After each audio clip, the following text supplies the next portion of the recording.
have you ever felt lost, negative, or even bitter and wished you could hit the reset button and just start over? Well, our next guest says it's possible to heal your heart and regenerize your life. Lisa Nkonoki is a life and family advocacy coach. She joins us here on our new set. Nice to have you here, morning. Lisa. Love your set. Thank you for having me. So let's start with this. Why do some people just feel stuck? Well, this time of year, I think you're caught between starting new, what everybody talks about, making resolutions. Sure.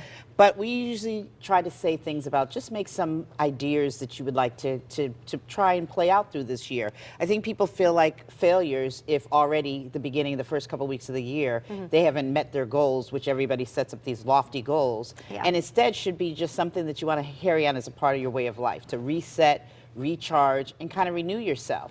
And by doing that, you have to kind of take some of your pain and turn it into positive gain. I like to say that's a little better way to kind of charge and set things up for yourself. Sure.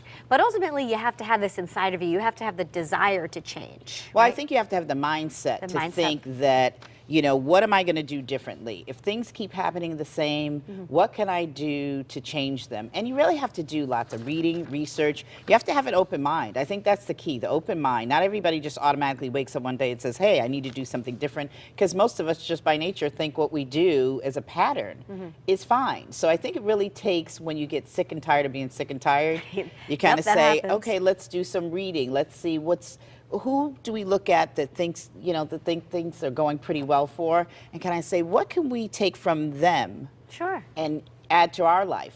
But again, the key here is to not be envious of other people and not to be angry about what someone else has. I think the idea is opening your mind and your heart to how can you incorporate the very best of a little bit of everybody and move forward with your own life, creating your own brand again, your own style. We've talked about that, absolutely. Yeah, we've talked about that, but again, it's about doing something that will set your course. What's your legacy? What is it that you want people to remember about you? Very good. So to do that, we kind of have to go back to basics. So that's what we're going to focus on here. You have a couple of tips. The first one is gratitude. You're a big fan of gratitude. Yeah, you mentioned how important this is frequently. I think if we can really think about, you know, yesterday my daughter had an accident. We're thankful for the fact that she's alive. You're thankful for just little things. I think thankful for you can get up and see the sun. I think so often we look at what we don't have instead of focusing on what we do have and kind of building on that. Also, I think you have to visit your history with this week being, you know, Martin Luther King Day and all. It's very important for us to kind of go back and think about how things once were, not to dwell on it, but to appreciate that and have such, you know, gratitude for what people went through. It's just like when we didn't have TVs like we do today with all the channels. You know, we didn't have cable. There were things that were very basic.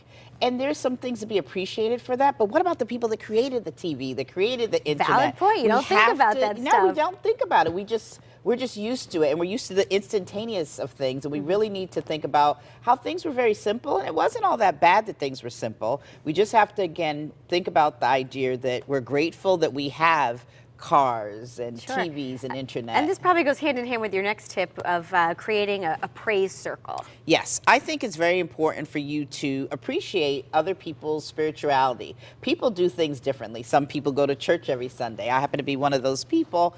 But again, it doesn't mean it's right or wrong for you. What it means is, again, you're taking the time to just go and take a moment to reflect and kind of hear what's positive in other people's lives. If you really look at things, people have it way worse than you do. There's always someone that has things way worse than you do. So appreciate that, uplift that, but cheer someone else on that's actually going through either a tough time or someone that's going through a good time. You could do, I think seeing both of those things helps put things in perspective for yourself. Sure, and lastly, you just say embrace your family. Do a little bit of research. Yes, I think one of the things we did in our family, we always get together a lot, obviously. Look at you guys, there's a lot of you. Get together, that's Easter Sunday, but we usually get together and go to church every Sunday all together. When everybody's in town, we do that. But again, I did a family history chart. We actually went back and visited with my grandkids where their great-grandmother and great-grandfather were born.